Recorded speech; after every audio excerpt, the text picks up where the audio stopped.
Hello guys, this is Paul McWhorter from TopTechBoy.com, and we are here today with lesson number 27 in our incredible new tutorial series where you are learning artificial intelligence on the Jetson Nano. I will need you to pour yourself a most excellent mug of iced coffee. I will need you to get out your Jetson Nano gear and I will need you to get ready to learn some cool new stuff. Hey, as always, I want to take a second to thank you guys who are helping me out over at Patreon. You guys are keeping me in premium coffee beans and you're helping to keep more and more great content coming your way. Those of you who are not helping out yet, look down in the description. There's a link over to my Patreon account. Think about hopping on over there and hooking a brother up. But enough of this shameless self-promotion. Let's jump in and actually start learning something today. What we are going to learn is, and I'm actually very excited about this lesson because today is the first lesson where we're really getting in and kind of getting into the real meat of artificial intelligence. And what we're going to learn is we're going to learn how to track something. Okay, there's a lot of different ways you can track something. You can track something based on color, you can track something based on shape, you can track something based on motion, or you could actually go in and start training a neural network to recognize something specific, like the difference between a face and a cat and a coffee cup, okay? But we got to break into this with the easiest way to track something, and the easiest way to track something is based on color, and so that's what we're going to learn how to do today. But now, last week we did our first work with color, and what we did was we were kind of working in the RGB color space, and the problem is it's very hard to track something when you're working in the RGB color space, and that is because like when I look at something, my brain is doing a huge amount of image processing, and therefore I perceive very distinctly, oh that's green, oh that's red, oh that's blue, oh that's orange. I very distinctly perceive things, and if you look at all this, it's all very, very different colors. But when you reduce it down to math, it's a lot more complicated than that. And what you find is red has green mixed in and blue mixed in, and green has red and blue. You see, it's just like there's a bunch of mixtures of colors, and we sort of saw that last week with the program that we wrote, which I'll just run here to show you and remind you what we were doing. We took our image from the camera, and I will go ahead and get out of your way. And that makes a lot of sense, but then we split it into the blue channel, the green channel, and the red channel. And what you can see is the whole image kind of has a lot of red and a whole lot of green and a whole lot of blue. And if I stack these three channels back together, then I get my original image. And so it's kind of counterintuitive that I could have a red pen, but that I could really see it on the green channel very clearly, or I could have a green pen and I can see it in the blue channel. So you can see that all these colors are really a mixture of colors, and yeah, the red pen has more red in it, but you couldn't just track on red because it's not a pristine pure red. It is a red mixed with different amounts of green and blue. And so if you try to filter on that and track on that, it is really, really hard. So there is a different color space, and it is both intuitive and very easy to track on. And that color space is the hue, saturation, and value color space, also known as HSV. And what is nice about HSV is it's kind of like fundamentally you have a color wheel. And as you go around that color wheel, you can get every single kind of like what we consider color. And so if you look at 0 on the color wheel up in the upper left of your screen, 0 is kind of pure red. Okay, and then as we start going from 0 to 45, we start taking that red and we start mixing green in with it. At 45, we're kind of at a lime green, kind of a yellow green, and then about halfway between 45 and 90, we kind of get to the pure green, and then at 90, we're starting to mix the blue in. And so you can see even on the color wheel, there is a mixture of red and green and blue going on. But the cool thing with the color wheel is you don't have to worry about that. If I wanted green, I could say, okay, I want to filter from about 70 degrees from about 50 to 70, if I took that slice of the pie from 50 to 70 on that color wheel, I would really get the green that I'm interested in. Or if it's a more specific green, I could start narrowing in on that exact green that I am looking for. Of course, you can't see green because the green screen. I could filter on the exact red that I was looking for. And maybe this red would be from a little bit before 0 to a little bit after 0. It would be that very narrow range around 0 on the color wheel. So the neat thing about hue, saturation, and value, all your real color action is happening around hue. And it's the hue that you fine-tune to zero in on exactly what you're trying to track. But there are two other values. The next value is saturation. And the way that I would describe saturation, if your saturation is out here, the saturation goes from 0 to 255, while the hue I should have explained, goes from 0 to 179. So it's 180 clicks that go from 0 to 179. And kind of like each click is 2 degrees. And probably the reason they went to 179 is they're dealing with an 8-bit number and they couldn't go to 360. And so they just go 0 to 179. But 179 is almost all the way back to 0. Okay, so the hue value goes from 0 to 179. The saturation value goes from 0 out to 255. If you have a 255 saturation, what's that saying is you're dealing with kind of the pure pigment. It is the pure, intense pigment. So what happens if I start turning the saturation down? Well, imagine you had a cup of water and you start diluting your ink, your cyan ink. You start diluting your cyan ink with water, with clear water. It's going to start getting more and more and more faint and dilute. You're not changing the color. You're just changing how intense it is, how saturated it is, okay? And if you turn the saturation all the way down to 0, then you're going to kind of completely turn off the pigment, and you're going to be on a line here in the middle. I can't quite point at it, but that center of the wheel going up and down would kind of be your grayscale. So hue is the pigment, or the actual color. Saturation is how intense it is or how diluted it is. And then the third parameter is value. And while the saturation is kind of diluting something with clear, the saturation, the value is kind of like, imagine adding black ink to it. That you're starting up here with the pure pigment, and as you start turning the value down, it's like you're mixing black ink with it. And when you get down here, you're seeing a whole bunch of black and not much of your original pigment. And so the good news is that when you're trying to track on hue, saturation, and value, most of your action is occurring up here in the hue, and then you can pick a pretty wide range of saturation and a pretty wide range of value, and it will work. And what this means is it's very easy to dial in your parameters to exactly track the object that you are interested in. So also kind of interesting, if you turn the value all the way to 0, you're going to get black. If you go to the center, how do I point at the center? If you go to the center of the wheel and you turn the value up and down, you're basically going from black to gray to white. So the top ring in the center would be white. The bottom of the wheel in the center would be black, and in between those in the middle would be gray. Okay. Think about it a little bit, but to me it is pretty darn intuitive. Okay, so let's switch back over to our code view and let's jump in and start developing some code. So I'm going to start by closing out this program that we were working with earlier. And then the first thing that we need to do is we're going to start with getting our program. And so we are going to come up to PyPro, and then we are in our OpenCV folder, and then I am going to create a new file, and I am going to call this OpenCV, and I believe this is program 16, and I'm just going to call it hsv.py.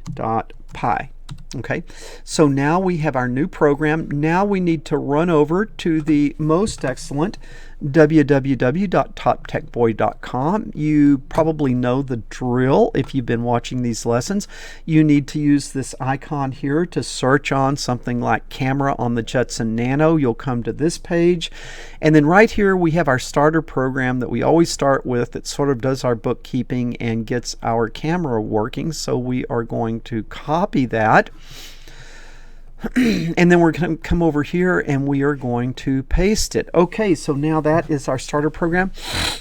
The one other bookkeeping thing that we're going to want to do is that to do this, it's a lot easier to learn if we use a still image and an image that has some bright colors in it, so we can kind of learn on an easy data set.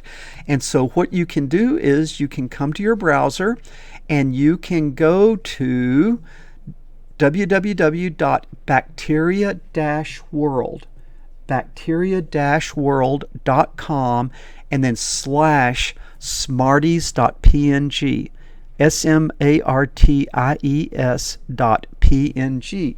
And if you go to that web address, you should end up with this Smarties image. The easiest way to get this is to now open up your PiPro folder, come over to the Smarties, click, drag, and sit here and drop. And if we are careful, we should end up with the Smarties image. So let's take a look. It looks like that we got the Smarties, and so that is good. So now we'll come back to Visual Studio. This is this OpenCV 16 HSV program that we are working with. And now the first thing we want to do is I'm going to kind of comment out. We will be later probably using the camera, but right now I'm going to comment out this where we read from the camera, okay? Because instead of reading from the camera, I want to read that Smarties file. So how would I do that? I would do a cv2.imread, and then what do I want to read? I want to read smarties.png. Okay, if you configured Visual Studio the way that I did, your working folder should be your PiPro folder, and everything should be referenced to that. So if you put your Smarties directly in the top level of PiPro, you should be able to get to it without putting a path name in. But if you are having trouble with it, you need to like go to your home directory, the squiggly, and then // navigate down to the file using a path. Okay, so but if you configured like I have, then this should work just like this. So I'm going to cv2.imread, and I'm going to put that in the variable frame. So frame is equal to cv2.imread, and then we're going to read Smarties.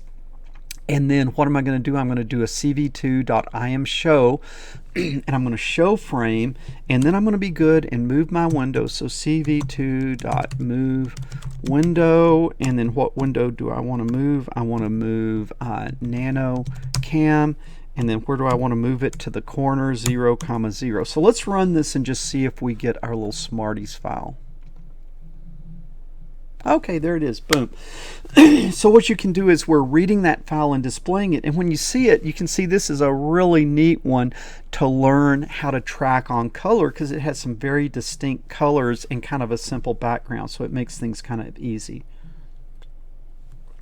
Okay, so now I'm going to quit out of this, and now what we want to do is we want to go in and lock on to one of those colors. All right, so one way we could do that is we could define our parameters by guessing, typing in some numbers, and then running the program. That didn't quite work. Try different numbers, run the program, try different, kind of trial and error. Or to dial it in quickly and easily, we could use what?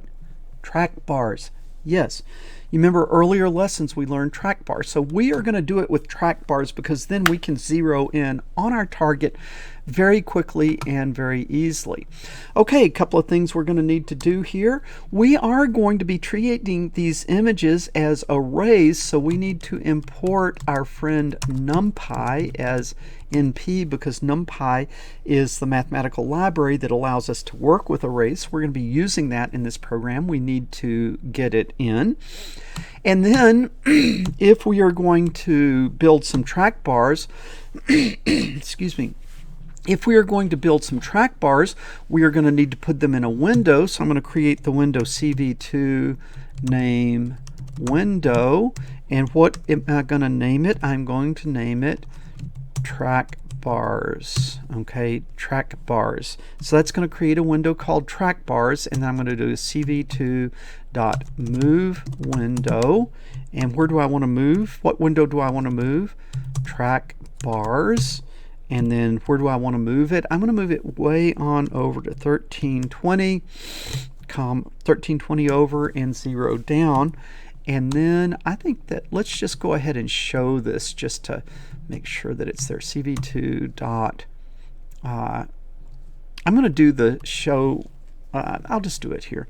CV2 dot IM show.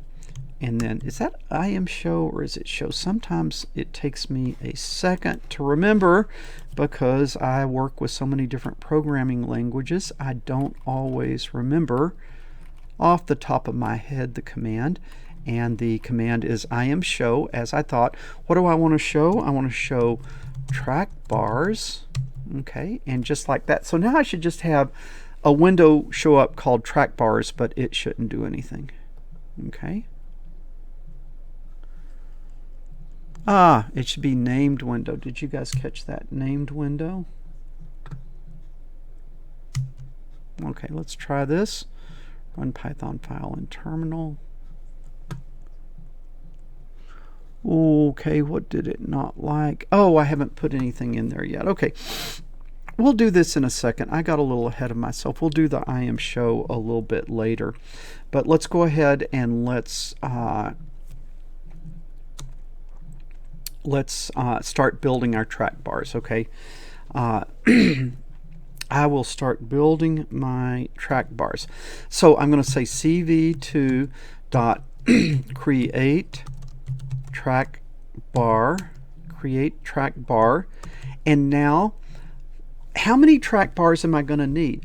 Well, I need to track on hue, saturation, and value. But those are not going to be specific values. They're going to be ranges of values. So I'm going to need a low hue and a high hue. I'm going to need a low saturation and a high saturation. I'm going to need a low value and a high value. So there's 3 parameters that I'm tracking high and low values of. And so that means I'm going to need 6 track bars. Okay, I'm going to need 6 track bars. So the first one is going to be hue lower. Okay, and then it is going to be in the window track bars. Okay, so the track bar is going to be called hue lower, and it's going to be in the window track bars. And then I want the number to be between 0 and 179, but the initial value that I will put in will be 50, just because it's kind of in the middle of the range, and then 179. So it's the range of the track bar is 0 to 179, but the initial value that is going to come in when the window is created, that track bar is going to be at 50. And then when I see that, what do I want to do? I want to do the function nothing. Okay, you got to call a function. I'm going to call the function nothing. If I call the function nothing, what do I need? I need to define it. So I got to come up here. I've got to define nothing. And there's a parameter x, which really doesn't matter, but it's got to be there. And then what do I do in the function nothing? Absolutely nothing. So I just pass. I just pass, okay? So it's just that these track bars, when you do the track bar event, it's got to call a function whether you want to or not. So you got to kind of create this dummy function. Okay, so now I have created my first track bar, and now I want to create my next track bar. So I'll do Control C to copy this. And then if this was hue lower, then what else am I going to need? I am going to need hue higher. and then that is also going to be track bars. This time for the higher, I will set the initial value to 100, and then to 179. What do I want to do? I want to do nothing. Okay, I want to do nothing. Now I will do my next track bar, and this will be saturation lower. Okay, so we will call it sat lower, and it will be in the window track bars. And then sat lower we will set to 100 for an initial value. And remember, saturation goes from 0 to 255, so we'll put 255 here. All right, I will copy this, and then I will paste. Now what I want to do is I want sat what? Sat high. And I think that I call this, I'm going to just shorten this. I'm going to call it sat low and sat high. Okay, and then sat low is going to go from I think sat low is going to go from 100 to 255. Okay, and then sat high I'm going to set at 255. Okay, so basically my initial tracking values are going to be my initial tracking values. I'm going to track hue from 50 to 100, and I'm going to track sat from 100 to 255, and now I need to create my track bars for val. Okay, so I'm going to do cv2.create track bar. I should have just pasted. Okay, what am I going to do? Val low. Okay, and then it is in the window track bars, and then it is going to go my val, you know, hue, saturation, value. My val is going to have an initial low value of 100, but the track bar will go to 255, and again nothing. Okay, and now we will need to do val high, so I'll copy and then come down here and paste, and so this will be val high. Okay, does this make sense what we've done? We've defined a range that we're interested in. We're interested in hue values between 50 and 100. We are interested in sat values from 100 to 255, and we're interested in val value from 100 to 255. Now we can move the track bars and adjust those, but this is just starting with some initial values. I feel like we should go ahead and run this and just make sure that we get something here. So run Python file in terminal. Okay, what does it not like about IM_show? Oh, okay, I got to tell it what to show. I'm going to show in the window track bars, and then I am going to show, let's see. Let me think here. I have not thought about this when I am putting track bars on an empty window. I'm doing this, but I haven't really thought about it. Let me just see if I don't do an IM_show what happens here. I'm kind of coding on the go here. Run Python file in terminal. Okay, yeah, you don't have to do an IM_show for this because there's no image there. It's just when I created it with the named window, it creates it and puts the track bar in it. So I don't need an IM_show there. Okay, sorry about that. So now I have my image, and I have my window that has the six track bars in it. Okay, so that is pretty good. And so what we are going to want to do now is we are probably going to want to get in a while loop. Okay, and we're going to come down and jump into our while loop. Each time through the while loop, we're going to read the frame, which is going to be Smarties, and we're going to show it, and we're going to put it in the 0, 0 position. All right, now Smarties is in what color space? RGB. It is hard to track RGB. So what do we want to do? We want to create a new image, and we will call that new image HSV. And then what that is going to be is HSV is going to be equal to CV2 dot, I want to convert color, CVT COLOR, uppercase C on the second one. And then what do I want to convert? Well, I want to convert our image, which is called frame, and then I want to convert it using CV2 dot COLOR underscore. What do I want to do? I want to go from BGR, blue, green, red, to HSV. Okay, so do you see that?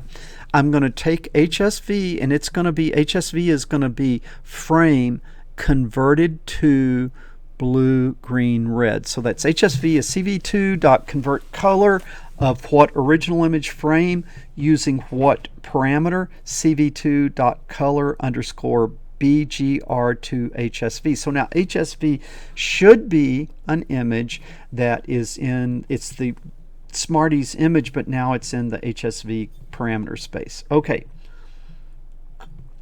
Now I've got to kind of create, I've got to actually go in now and start reading those track bars, because I want to see where they are and then filter based on those views. So what I need to do is I need to say that my hue low my hue low is going to be equal to CV excuse me, CV2 dot get track bar position, get track bar pos. Okay, it should be popping up for you, and then you just got to hit enter. And which one do I want? Well, I want the track bar hue lower, like that. And then where can you find hue lower? It is in the window track bars. Okay, does that make sense? Okay, then similarly, I don't want to bring that down. Okay, similarly, I'm going to copy this. Okay, Control C. And now I am also going to want, besides hue low, I'm going to want hue up. And then let me make sure that's what I called them. Oh no, I'm naming the variables here. Hue up and hue low. And then this would be hue what? Upper. Okay, so I read hue low from the hue lower track bar. I read hue up from the hue upper track bar.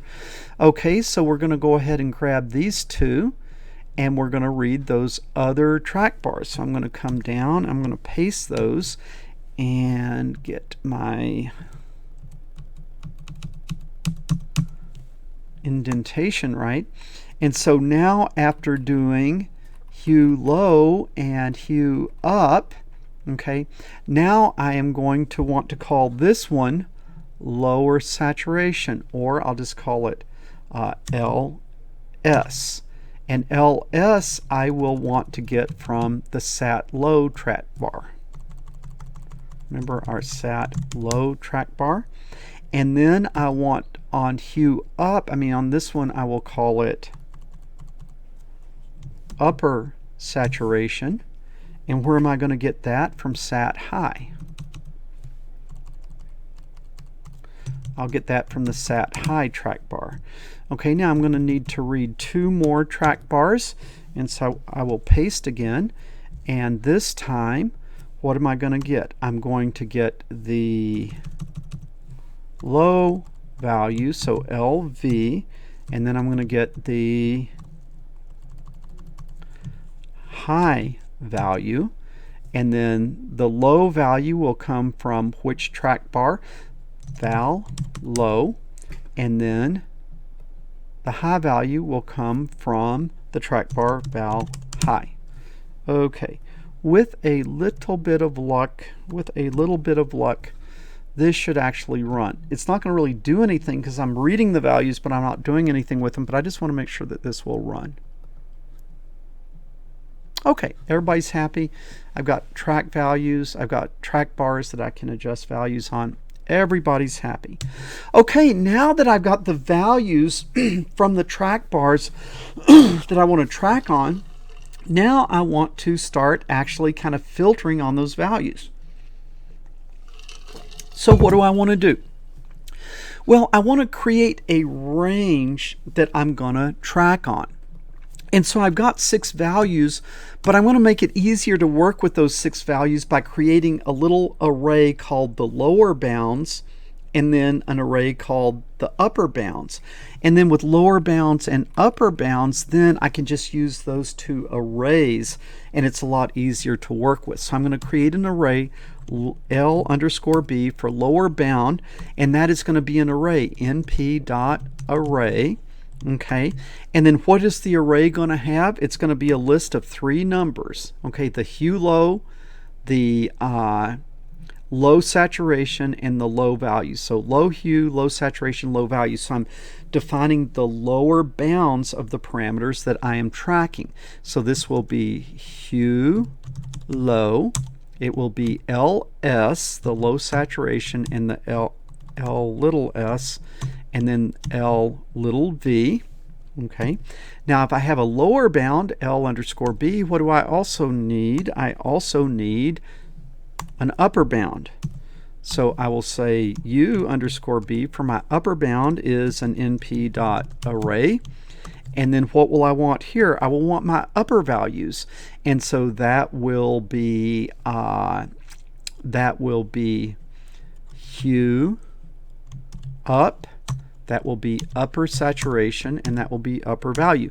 So I've just created 2 arrays that hold the 6 numbers that I got from the track bars. Okay, and you could just do this by plugging in a whole bunch of numbers into the commands, but I just find it easier if we just kind of create these little constructs. These little arrays will make the commands easier. Okay, now what do I want to do? Well, let's run the program. Okay. And np, what is this? np dot. I have an error. Houston, we have a problem. Didn't I import np numpy? Ah, you guys, were you yelling at me? np there. Okay, np. It's changing it. It's filling it in for me. No, don't fill in for me. Stop it! This one was not my fault. Okay, this one was not my fault. Okay, now let's run this. Okay, so this is actually running, so this will be really good. Okay, and let's see here. I will come over, and it did not run. Oh, upper value. It didn't like the parameter UV. Okay, so it doesn't like the parameter UV. And so let's see, where was that? Okay, I have, oh, it's LV and HV. So this would be LV, and this would be UV. So if this is UV, then this should be UV. Okay, just didn't get my variables matching there. So upper value and upper value. Okay, now let's see if this thing will run. Run Python file in terminal. Okay, there it is. Okay, so you see now this is the whole image, this frame, this NanoCam is the Smarties image. All right, what I want to do though is I don't want the whole image, I want to mask it. Okay, so what do I want to create? I want to create a foreground mask, because you could think the white is the background and the Smarties are the foreground, but I want to filter the foreground, I want to mask it and just keep the Smarties that I want. So I need to create a foreground mask. Okay, I need to create a foreground mask. And so we are going to call this FG for foreground mask. And that mask is going to be CV2.in range. So that means I'm going to go out and I'm going to look at that HSV image, and I'm going to only keep what's within a certain range. So I'm going to do the foreground mask is equal to CV2.in range. And what image am I looking at? I am looking at the image HSV, which is the HSV version of the Smarties image. So it's going to be the HSV image. And then what is the range? Well, it's going to go from lower bound to upper bound. Okay, so when you look at HSV, if you're within that range, it's going to make the foreground mask a 1 or white, which is actually going to be the number 255. And if it's not in the range, it's going to make it 0. So everything is going to be a 1 or a 0, a black or a white. If you're in the range, it's going to turn those pixels white. If you're not in the range, it's going to turn it black. That will be our mask.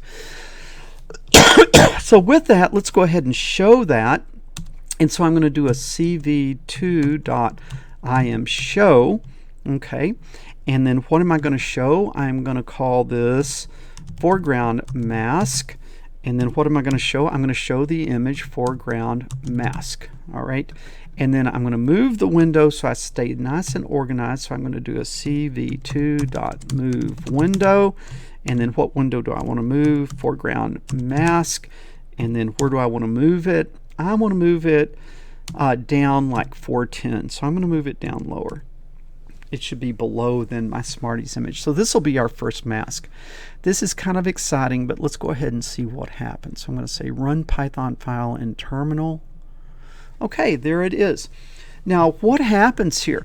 So what it's saying is, as it looks at the image, nothing is, and this is kind of crazy here. If you look, I said my value high and my value low. My val high and val low are both 100. That's not good. So let me adjust my initial things here. Those were a little bit crazy. Okay, so yeah, I want my upper value to be 255 here. And then my lower value is 100. Okay, let's try to run this now. Okay, so now let's see what we have here. It looks like my foreground mask is not finding anything, and so I got to think about that a little bit, but let's just see if I can.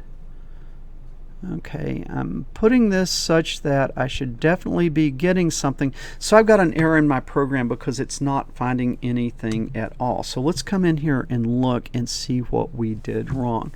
Okay, so I've got a hue lower, hue upper, sat low, sat high, val low, val high. Okay, and then my lower is hue low. Okay, LS, LV, and then I've got hue up, US, UV. I've got hue up, hue low, LS, US, LV, UV. Okay, then my FG mask is equal to CV2 in range. Okay, HSV, and then I've got a lower value and an upper value. I built those, and then I am showing my FG mask, and I am showing my FG mask. This, my friend, absolutely should work, and I am not sure. I must have an error in my track bars somewhere. So let me just do a print statement here. I'm going to say print, and then I'm going to print lower bound, and then comma L underscore B. I want to see if I'm getting good values there for some reason. Then I'm going to say print. I'm going to say upper bound, and then U underscore B. Make sure that the numbers that I'm getting in actually make sense and I'm reading those track bars right. So I'm going to run Python file in terminal now. Okay, so I'm getting a -1 value on the upper, which doesn't make sense, which means the upper hue I am not reading correctly. So let's quit here. Does that make sense that the numbers there, my upper hue seems to have a problem? So hue up,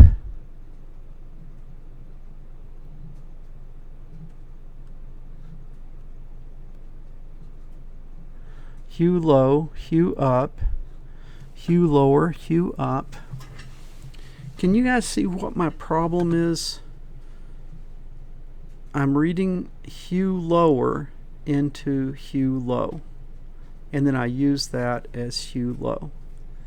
Then hue up, I'm reading from hue upper. Let's try this again. Okay, so it's the upper hue that is the crazy number. The upper hue is the crazy number. So hue up, I'm reading from hue upper, and let's make sure I have that track bar. Oh, I called it hue higher. You see, I changed my names there. So that was hue upper. So it was reading from something that wasn't there. So now let's run it. Okay, now let's run it. Did you guys catch that? I hope you did. Okay, now look. All right. So based on my parameters over here, it looks like that I've kind of dialed in on the green Smarties. But I got a little bit of blue there too, so I'm going to try to kind of tweak my values. Okay, do you see when I tweak my values, I can actually bring the blue Smarties in, or I can eliminate them. And right there, I am very, very nicely locking in to the green Smarties. Or if I want the blue Smarties, I can come on up, and now I've got the green and the blue, and then I can bring this one up, and now I've got just the blue. So you see, I can do a whole lot just with the hue upper and hue lower. Now you can see I've got this that I want to get rid of, that little segment there, and that's where you'll come in and kind of start playing with your values. You see, I'll start playing with values and see if I can deal with that I don't like there. Yeah, you see, okay, now I got rid of that little region by turning the saturation, the low saturation value I turned up a little. If you go too low there, you see you start getting stuff. So you see right there, now I've got a mask. Okay, I've got a mask to give me the foreground that I want. Now to get that foreground, what do? I need to and the foreground, I need to and the image with the foreground mask, and then I will have the foreground. Okay, and so let's come in and do that. All right, so we're going to come down here, and we've gotten all of our values, and we've created these arrays, and now I don't need to print those anymore because I got my problem figured out. So now I've got my foreground mask. What do I want to create now? I want to create my foreground, and my foreground is going to be cv2.bitwise and. Okay, and what do I want to and? I want to take the frame, and you've got to put your source twice. So my source is frame, and then my source is frame, and then I want to and it using what mask? Well, mask is going to be equal to my foreground mask. Okay, so it's going to take the foreground mask where it's white. It's going to take that, it's going to take the image, and where it's black, it's not going to take the image. So it's going to suck off of that Smarties image all the places where the mask is white. So let's run this and see what happens. I will probably need to actually show it. So I'm going to do a cv2.imShow. What do I want to show? I want to show my foreground. And then what am I going to show? The file foreground or the image foreground. Okay, that's kind of crazy. Foreground. Okay, and then I'm going to do a move window, cv2.move window, and then where am I going to move the window? I'm going to go background mask comma I am showing the foreground, so I want to move window. I want to move the foreground window. I'm having an awful time here. I want to move the foreground window, and then where do I want to move it? I want to move it over 480 and down 0. Okay? So now I'm going to run Python file in terminal. Okay, boom, look at that. So now I have the Smarties image, then I create the foreground mask, and now I've created the foreground, which are just the Smarties I want. Now you see I'm getting the kind of blue in there, but I'm going to dial that out by adjusting my hue upper. You see I can bring the blue Smarties in. I can take the blue Smarties out. I can take the green out and have just the blue. And these little things like this you deal with by adjusting your saturation and your value parameters. So you see I can adjust my saturation low, and you see I can take out that little problem area, and now I've absolutely nailed it. I've gotten the blue Smarties and I'm ignoring everything else, and I have a new foreground. Okay, I have a new foreground which is just the Smarties I want. What would happen if I selected all possible hues? I would get everything, because everything would have one of the possible hues. Okay, so now let's just go back and let's just see if we can dial in the blue ones again. I'm going to dial in the blue ones. Okay, so now we have our foreground. What do we want to do now? We want to create our background. So I'm going to quit. And so now I am going to, after making my foreground, I am going to make a background mask. Okay, and what is the background mask going to be? Well, the background mask is going to be equal to the opposite of the foreground mask. So I've got the foreground mask, now I just reverse that, and that will be the background mask. So the background mask is going to be cv2.bitwise underscore not, which is like to make opposite, it's not. It is the not of what? The foreground mask. Okay, it is the not of the foreground mask. All right. And now let's go ahead and show our background mask just to make sure it's good. So I'm going to say cv2.imShow. And then what am I going to show? I am going to show in the window background mask. And I'm going to show the file background mask. Right now I'm going to move that. So I'm going to do a cv2.move window. And what window am I going to move? I'm going to move background mask. And then where am I going to move it? I'm going to move the background mask to over to the right 480 and then down 410. And now I should see the background mask, and it should be opposite the foreground mask. Okay, look at that. Here's the Smartie image, here's the foreground mask, here's the foreground, here's the background mask. What do you notice? The background mask is opposite the foreground mask. So with the background mask, you would just be keeping the background. And so I'm going to again tweak this in to get rid of some of these problem areas. Okay, so you see I got rid of that little black dot. So now I got a really good foreground mask. I've got a really good black background mask. Well, you can see this background mask, since the background is actually white, the background mask should just become now the background. So now I'm going to quit, and I'm going to make the background mask the background by saying that background is just, I'm going to take that cv2.cvt color.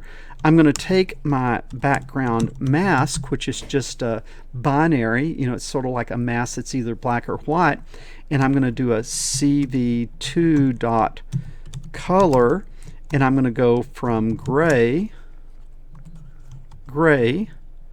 to BGR, gray to BGR. All right, now it's not going to add any color, it's just going to make the matrix the right size, because right now on the mask there's rows and columns, and at the intersection of rows and columns there's just one number because it's a grayscale. But now converting it to color, there'll be 3 numbers there where it is in the right format. But of course it can't go out and make color out of nowhere, it just puts it in the right format where we can work with it. Okay, so now let's do our we'll just kind of copy these to the I am show in the move window to make things quicker, and we'll come down here and we're going to do I am show, and then what do we want to I am show? We want to I am show in a window that we're going to call BG for background, BG for BG for background. And then what are we going to show? We're going to show the image background. Okay, and now we are going to move the window background, and we are going to move background let's see here. What am I going to do with background?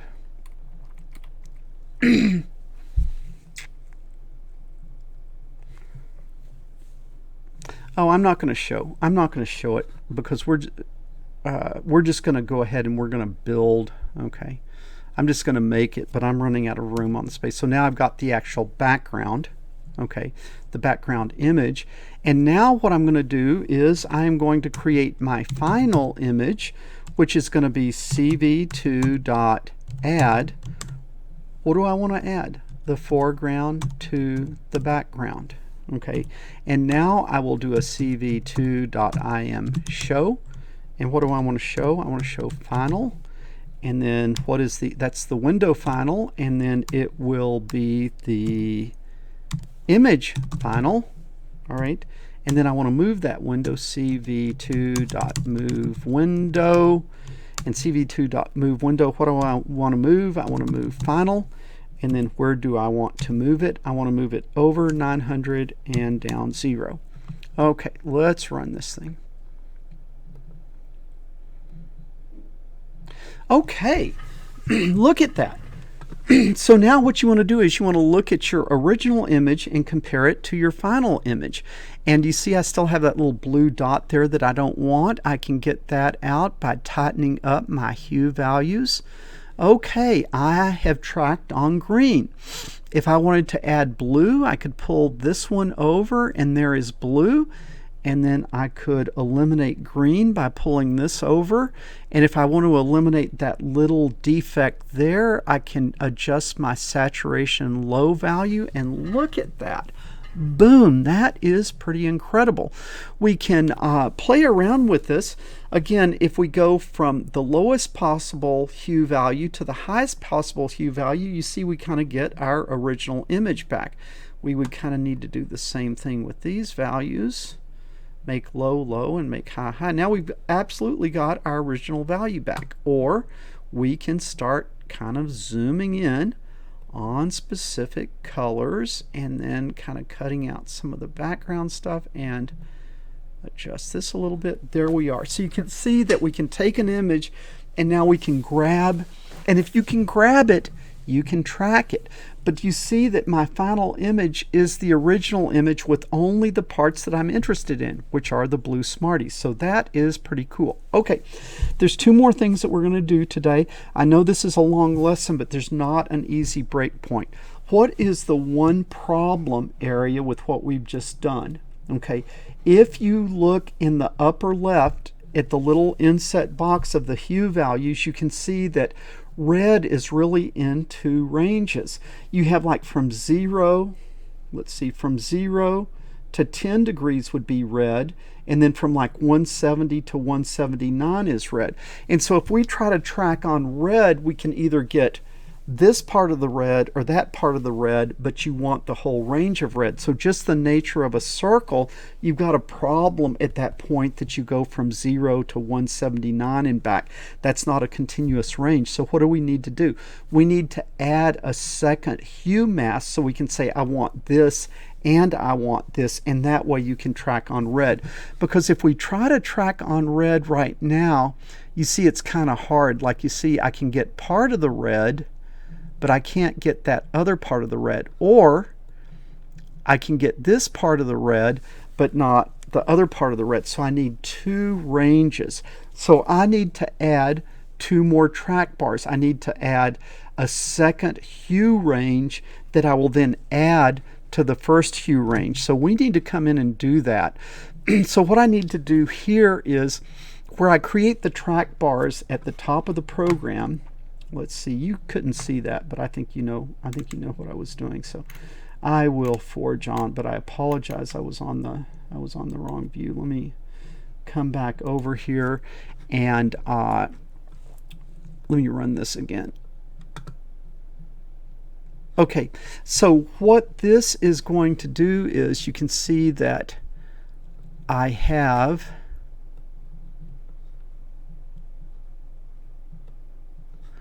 the final is exactly what I want it to be. The final is exactly what I want it to be. But the problem is if I want to track on red, okay, I can get, if I go to 179, I get this part of the red, or if I go down to 0, I get this part of the red, but I can't get both parts of the red with one mask. So I need to have two ranges of hue that I am tracking on. Okay, so I'm going to quit this, and now we are going to add two more track bars. So I've got my hue upper and my hue lower.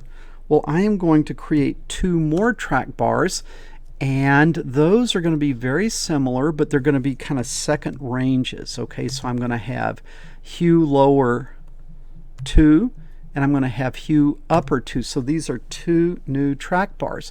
Well, if I have two new track bars, and let me make sure that's, let me try to be consistent here in how I'm naming these things. I think I'm going to call them hue 2 lower, okay, and hue 2 upper. So this is a second range of hues that I want to keep.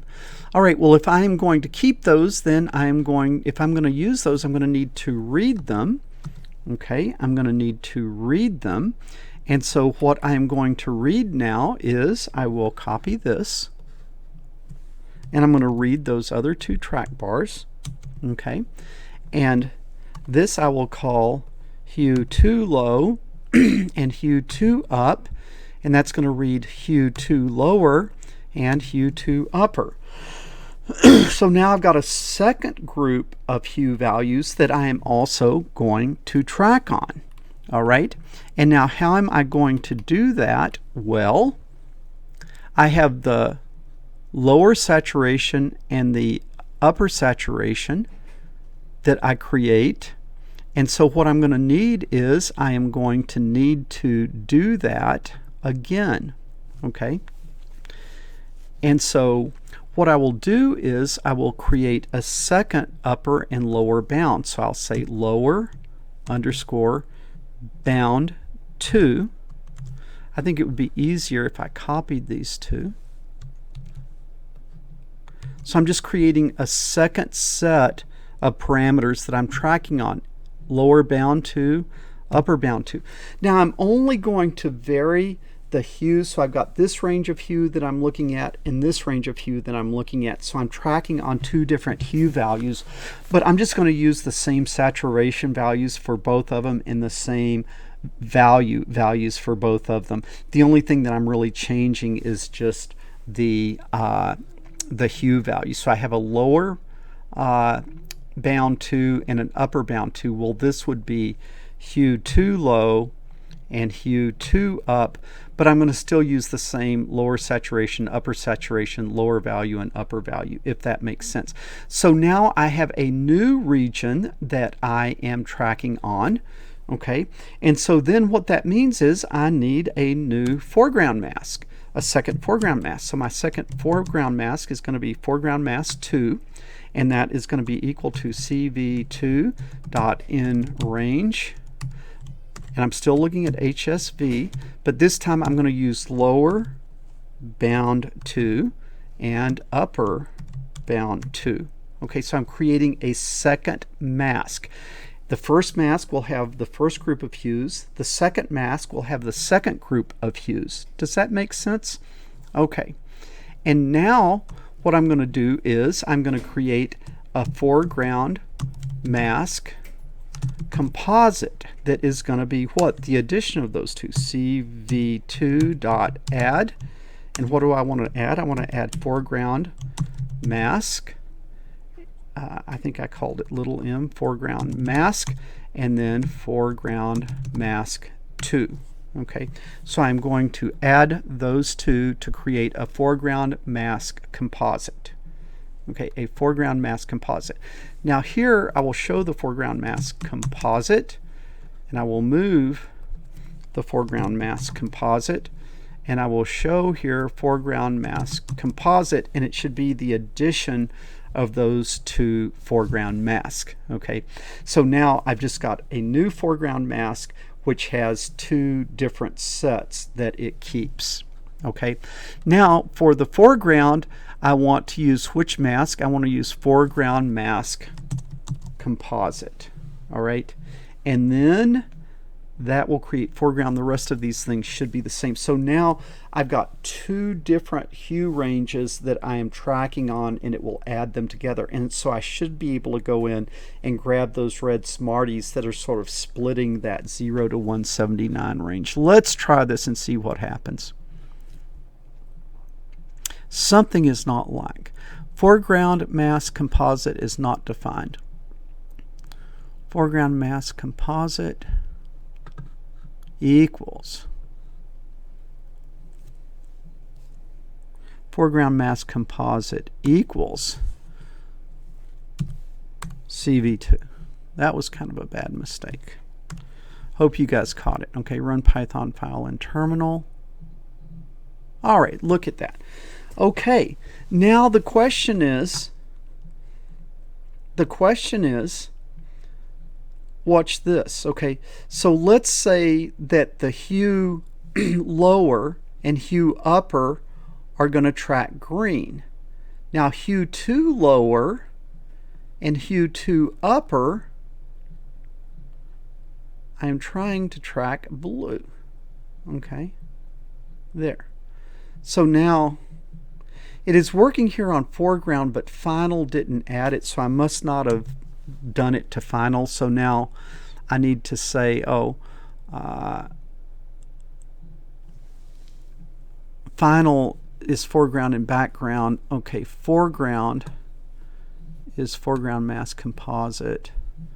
Okay, background mask should be the opposite of foreground mask composite. So you see my background mask was covering up what I wanted. So BG mask should be the opposite of the composite. Now let's try it. Okay, so now let's say that if I'm using my upper and lower, to get green, and then I come in here, and then I can use my second range. H2 lower and H2 upper are getting blue, and hue lower and hue upper are getting the green. So if I take these down, I can take the green out. Okay. All right, so do you understand that I'm grabbing one set based on hue, and I'm grabbing the other set based on hue 2?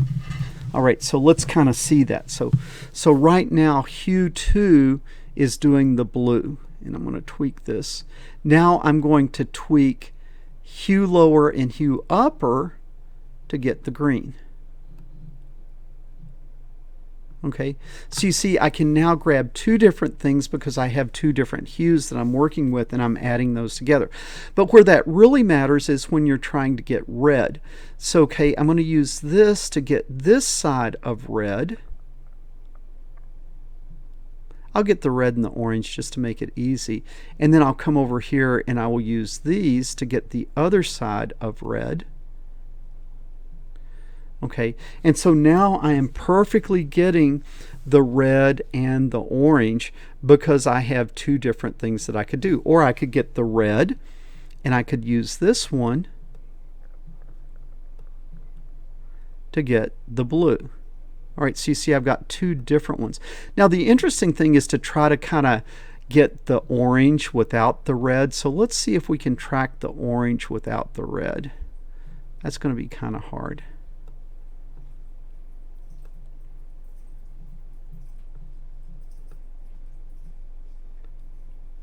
Okay, we're pretty much doing it there. That's the orange without the red. Now let's see if we can get the red without the orange.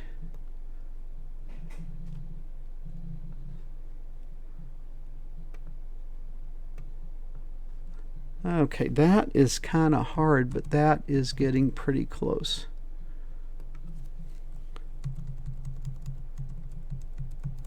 Okay, and you can see that I can't quite get completely the orange because the bottom of the orange Smarties are really kind of red. But that is a pretty good job differentiating between those two. Let's see let's see if we could get these kind of purple or brown ones there. Those are going to be kind of hard, but let's see if we can do that. I'm going to make lower more than upper, and therefore I'm just going to be using then these two. It's kind of deactivates it. If you make the lower value more than the upper value, you're kind of negating those track bars. And so let's see where those where those purple ones show up. Well, the purple ones must be like a lower value, so I've got to kind of bring the saturation down and bring the value down. Now I see them. Now I've got to zoom in on them with hue.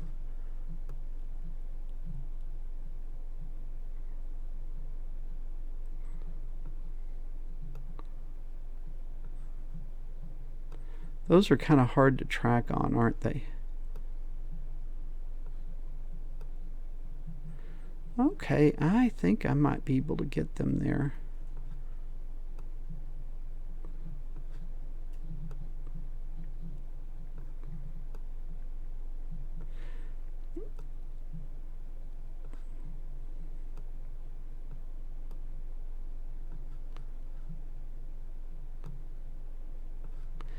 Okay, this is not perfect, but you can see that it would be enough. It would be enough that you could actually grab and lock onto those. Now those are kind of hard because you can see that the saturation value and the value parameter were both low, so those were kind of hard to lock onto. But you can see I actually kind of pulled them out there, so that actually works. So you can see now that we can go to a scene and we can grab something and we can track it. Okay, now that you see how to do it, what is it that we would really like to do? We would like to do it on the camera. So I'm sorry this is a long lesson, but let's just real quickly see if we can fire that camera on. So I'm going to come back to the program, and we are going to uncomment out these things that turn the camera on. So do your cam set and your camera as you know how to do. And now I'm going to read frame. I'm going to read frame from the camera instead of the Smarties. And now let's run this thing and see what happens. Run Python file in terminal. A lot of craziness is happening, but one of the things that you can see that is happening is it's kind of hard because I've got the green screen back there, and right now what it is reading is green. And so it would be hard for me to find green, but let's see if we can find this red pin.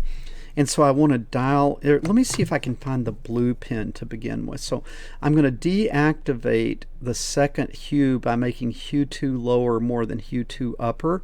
And then I'm going to see if I can just dial in on blue. Okay. And now I got to get rid of that green. Okay. Actually, you can use the arrow keys to fine tune. This is pretty amazing, huh?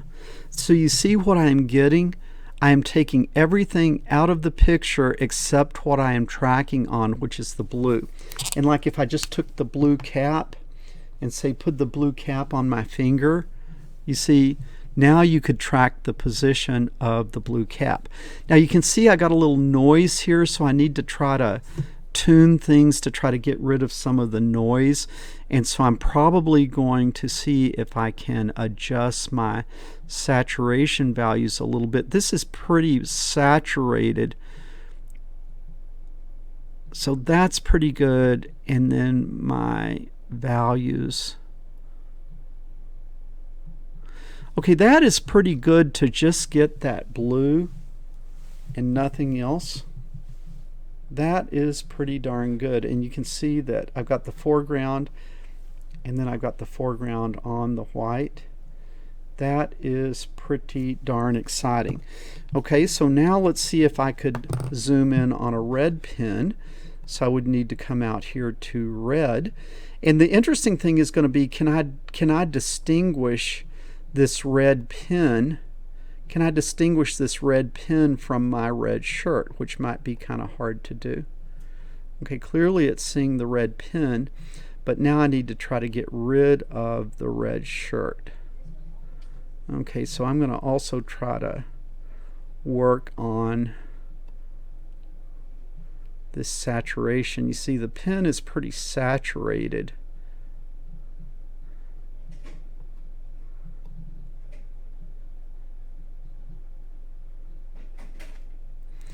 think I'm doing pretty good. You can see some noise from my shirt, but I am getting pretty darn close there. Let's look down here. See if I can pick up a little bit more there.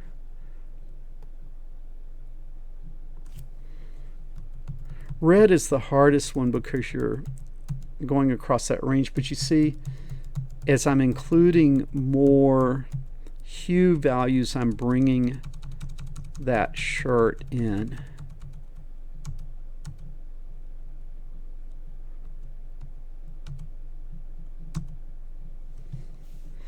Okay, it's doing a good job on that cap, it really is. Okay, now I'm going to work on my saturation values. My low value. Okay, so that is pretty darn good, and notice that I've got a red pen against a red shirt, so that is doing a pretty good job. If I didn't have a red shirt on, I could widen my parameters and it would be easier to track that red. Or let's see, I've got like a red card here. It's more like my shirt. It doesn't match the red that I just tuned in on. Okay guys, this is pretty darn exciting. So what you can see is, let me go back to blue because that is a little bit easier one. I'm going to dial in my blue.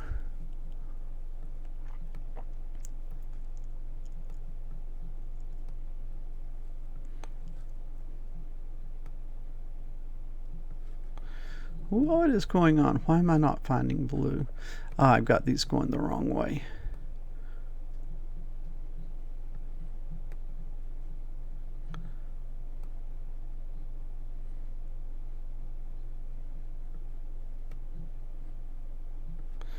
Okay, let's see here. Dialing in the blue marker, that is looking pretty good, isn't it? Okay, right there, I have really got that blue marker dialed in. Okay, the thing is, you can see that now I can lock on to the blue. The next thing is, since the blue is what I'm interested in, and the blue is the only thing there, now what I could go in, and what we're going to do next week is, we're going to do the next 2 weeks. What we're going to do next is, you can see, like, particularly when I'm trying to do red, the more difficult one. Let me go back and see if I can dial in on the red. And the challenge is to get the red without getting my shirt.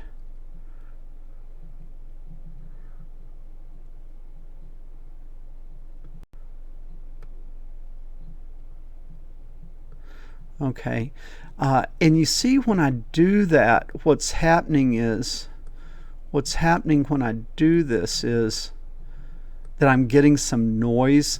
There is some noise on this image, that's little white speckles on the image, and then I don't know if you can see it, but there's some red speckles that are coming from my shirt.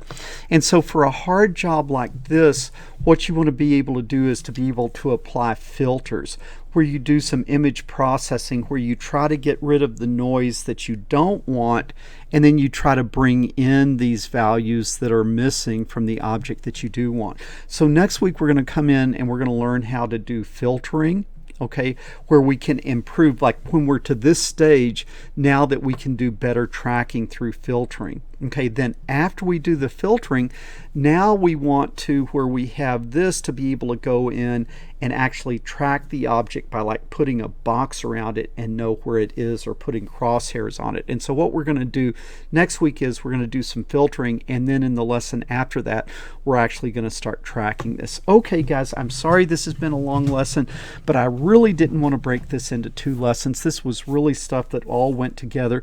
You probably need to watch this lesson a couple of times or pause it in the middle or whatever, but I think this is just some really cool stuff. Hey, hope you guys are watching this thing through. Are you guys actually doing this? Is anybody actually out there doing this, going through these lessons and learning things? Give me some feedback. Let me know how this is going. Let me know if you're actually learning it, if it's making sense, if you're enjoying it. Okay, really appreciate you guys. Leave me a comment down below. Give me a thumbs up. It really helps me in the internet algorithms and stuff. If I get thumbs up on these videos, it shows them to more people. And then also, So think about subscribing to the channel. If you're subscribed, make sure that you hit the bell so that you will get notifications when these new videos come out. Okay, Paul McWhorter from TopTechBoy.com. I will talk to you guys later.